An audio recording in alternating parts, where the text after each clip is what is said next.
Hi crafty friends, Melissa Minor here with a design team layout for Bramble Fox.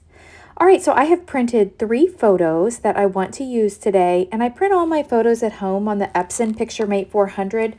So I did print these a little under 4 by 6. They're about 4 by 5.5 with the border.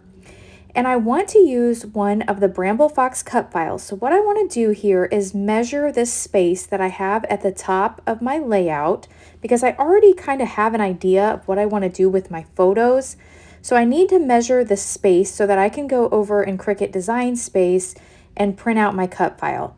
Now I have been hoarding this paper collection. This is from Photo Play called Travel Junk. And right before I heard that they were closing or not making any more collections, I went and gobbled this up, and I've been saving it for just the perfect layout. So I think I'm ready to use it. I love this matte paper, so I think I want to somehow incorporate this into my design. My photos are of Dale and I when we went to Galena, Illinois, and it was just a little weekend trip, so it was more of a road trip than anything. But I think I can maybe use some of these tags, some of the ephemera that came with it, and of course the cut file. So I'm checking the packaging to see if I have 2 of each sheet, and it doesn't really mention it, but I believe there are 2 of each of the sheets in here. All right, so I am ready to go over to Design Space and take a look at the cut file. So let me show you the cut file that I'm going to use on today's layout. I downloaded this from the Bramble Fox website, and this is new for the month of March, Places to Remember. So what I like about Bramble Fox cut files, you can see here I'm in Design Space, is you can size this. So since I measured what space I have on my layout, I am able to just grab this and size it. It's all grouped together, and it's grouped together because the inside pieces are going to cut out as well. So I love that feature about Bramble Fox. I brag about them all the time in their cut files, and that the center doesn't just cut out of the middle. It has like a little lip so that you can glue it to the back. So I'm just kind of showing you here, it will print on multiple mats so that I'm able to load different paper into the pieces that will go into the centers of the cut file. So here's what it looks like once I cut that out. And this is pretty delicate, so I'm going to take my time here and use my little Cricut tool. And the reason it's so delicate is because I did size it down pretty small because I wanted it to fit right across the top of my layout. So I'm going to take just a moment here to peel this off the back of my Cricut mat. And then you can see here to the left of my screen, I'm pointing out their centers for the letters. So I'll set that to the side. I won't get rid of that just yet. But I've got the pieces for the centers all cut out as well. Now, I did use a pretty busy background paper for the centers. I used a piece of pattern paper that has these cute little suitcases on it, all different types of suitcases, which I realize now it's kind of hard to see because of how small I made the cut file. But just think if you made this larger and you had a busy pattern like that, how awesome it would look. But here I'm showing you that when you glue these down, that you do have that extra little lip. So I'm able to actually flip my cut file over and piece these in. Now I'm struggling a little bit with the L. I have no idea what I was thinking here, but I was kind of challenged to figure out how this L went in here. I will go ahead and place the remainder of these letters in here. I'm using a Nuvo Deluxe glue. It dries clear, so that if any seeps out around the edges, you won't see that because it'll all be clear. And that's really important since I'm using this black cardstock because we don't want any glue to show through on the other side. So I'm going to glue just the rest of these letters in here on camera, and then I'll go ahead and do the little geotag off camera. It's got the centers for it as well. But you see the little lip on here, and other brands of cut files, they don't have that. And that's what I think makes the Bramble Fox cut file so unique. It's like they're dummy proof. So if you've never worked with cut files, these are very inexpensive on the website, and it's just a great way to enhance your scrapbook layout. I love working with cut files, and especially when they're so easy.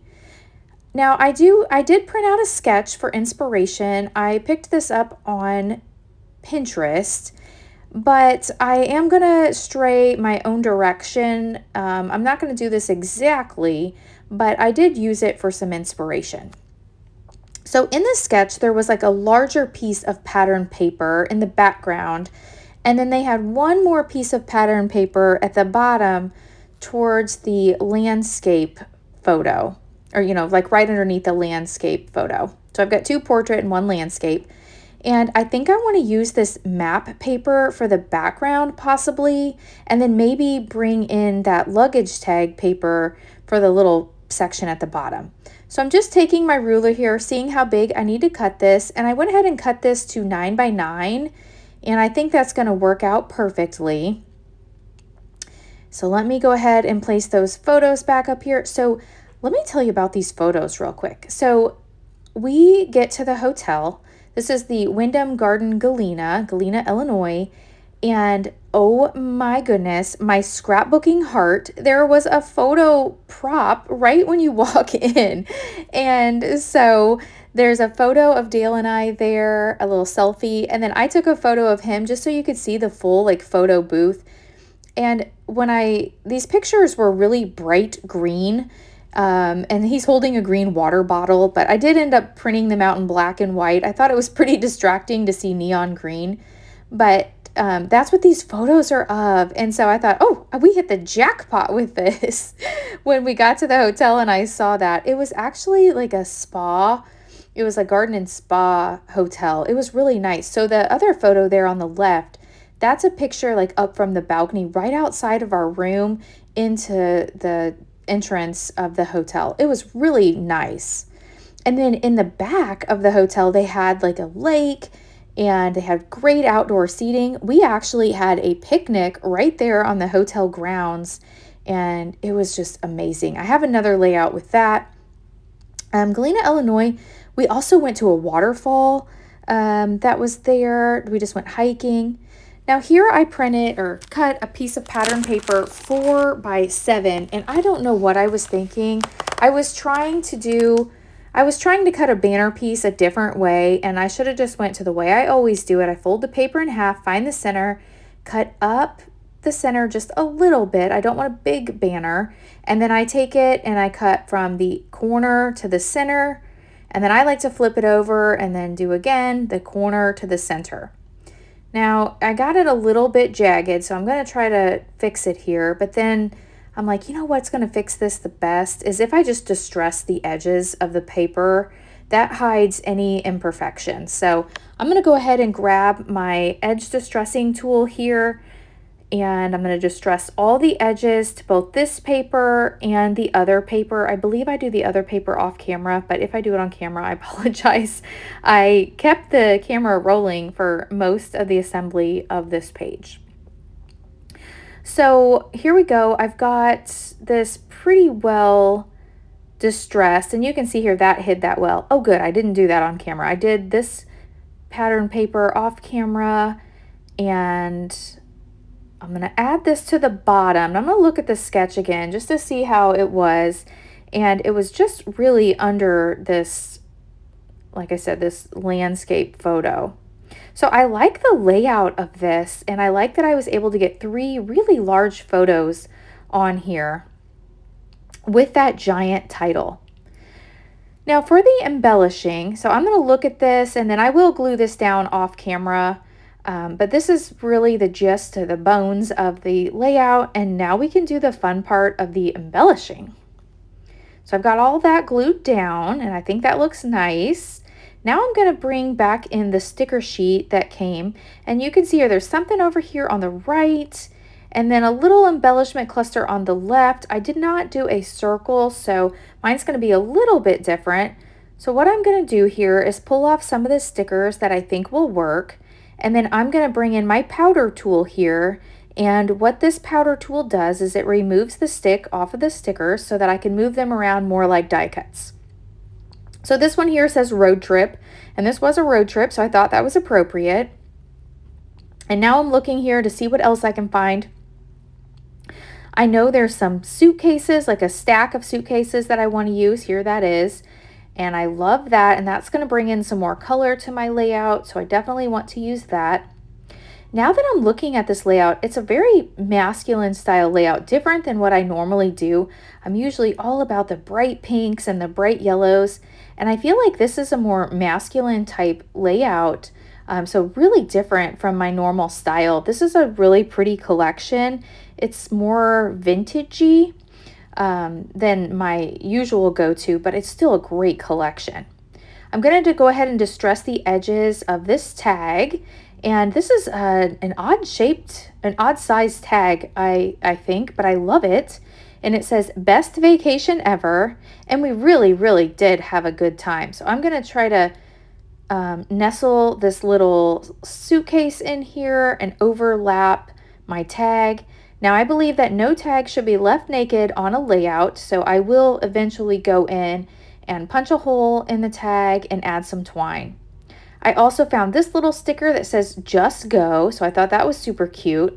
I'm trying to decide the placement over on that right hand side because I know I want to add, a few more things. So I'm going back to the sticker sheet. Here's a geo tag, and that brings a little more color. And now I'm going to go ahead and add this twine. So I keep a basket of all kinds of different ribbons and twine, and I have a whole bunch of these. So I just snipped off one that was like a creamy color because I thought that would go perfect with this layout. And I did not realize how much this ribbon was going to fray. You can see the ends of it are very, very frayed. But I went ahead and, I stuck both ends through and then did a loop and then pulled it through. I like the way that looks on a tag. So I used the little tape runner and I will get that adhered down. Now to work on my embellishment cluster over on the right hand side. I'm going to first add a little bit of foam to these suitcases because I want to pop them up to give them some extra dimension. In fact, I do end up popping up almost all of the embellishments on this layout. And I don't know about you, but I feel like sometimes I spend more time trying to pull off the release papers from the foam. If anyone has any super great tricks for not taking so long doing that, I would love to hear them because I do get stuck on that. Here I'm going to add a little bit of foam to the Just Go sticker. I'm going to go ahead and commit and just stick that down as well over on that right hand side. And then I will look some more. I'll also add a little bit of foam to the arrow there. And then I'm going to look for a couple more things that I can add to really bulk up these clusters. I don't want to add a whole lot to this layout. I think, I've got the gorgeous title and the photos are rather large. And I've got 3 of them on here. So I don't think it needs a whole lot, just a couple little things. So I'm going to add this road trip sticker. I'm auditioning it in several different places on my layout, but I do think I want it over there on the right hand side. I'm just using tape runner in case I want to pull this up, but I am going to overlap my photo just a bit here, and I think that looks really nice. I am going to find one more sticker. I'm going to trim this down real quick. I think my tag ribbon here was just a little bit wild, so we're going to give it a haircut. And then I'm going to add a little piece of foam behind my tag. I felt like with that ribbon, it was getting pretty bulky. So just to kind of make that lay down flatter, I have the foam just at the top. Wipe off all of the little dust particles from my photos with my sleeve. And to add a little more interest, I feel like it needs something. So I'm going to just take a Sharpie here. This is just a black Sharpie. And I want to do a black line all the way around. And you saw me there pause at the beginning. And that was because I wasn't sure if I wanted it to go all the way across the top because I've got that title piece pretty close to that top edge. So I'm going to do all the edges first and leaving the top for last to decide if I want to go ahead and make it go all the way across. And I do decide that yes, even though it's a small space, I think it just looks better by outlining the entire layout. I'm also going to go ahead and add a little bit of Sharpie to outline this busy luggage pattern paper. And I really like the way that looks. I think it just draws it in. Okay, and then I'm going to add a few splatters here. So I just flipped over my printed sketch and I'm using some Shimmers paints. This is Black Hole, and I am on the Shimmers Paints design team. So if you ever place an order on the Shimmers Paints website, you can add my name, Melissa Minor, to the notes section and Shimmers will send you a free paint. I'm going to clean this up with a little cleanup cloth here, and next I am going to look through my stash of Bramble Fox acrylic pieces. First, let me add this one sticker, and it says away from the town, because this was really away from the downtown area. And here I'm looking through all of my gorgeous Bramble Fox pieces, and I found this cute little car, and it's actually in the color that matches. So I'm going to add this cute little car. I'm going to pull off the release paper. So on the back of all of the Bramble Fox acrylic title perspectives, there is a little protective coating. So I like to use the same Cricut tool to help me peel that off. It's got like, you know, a really pokey point on it. So I add that there underneath the suitcases. It's kind of hard to see where I placed it. I'm now wishing I would have put it up there towards on the right hand side. I think it would have stood out a little better. Then I also found an arrow. So I'm going to bring in the arrow as well. And then I will glue both of these down with the Nuvo Deluxe glue. I find that those hold the acrylic title pieces the best. I look one more time through all my embellishments to see if there's anything else I want to add, and I think that's it. So that is going to wrap up today's layout. If you've enjoyed this video, please hit that thumbs up button. If you're new, I hope you'll subscribe and come back. I will have a link to the Bramble Fox website where you can pick up any of the cut files they have. New ones are added all the time. If you have any questions about my layout or any products I've used, just drop them below and I will get back with you. Thank you so much for watching, and I'll catch you in the next video. Bye!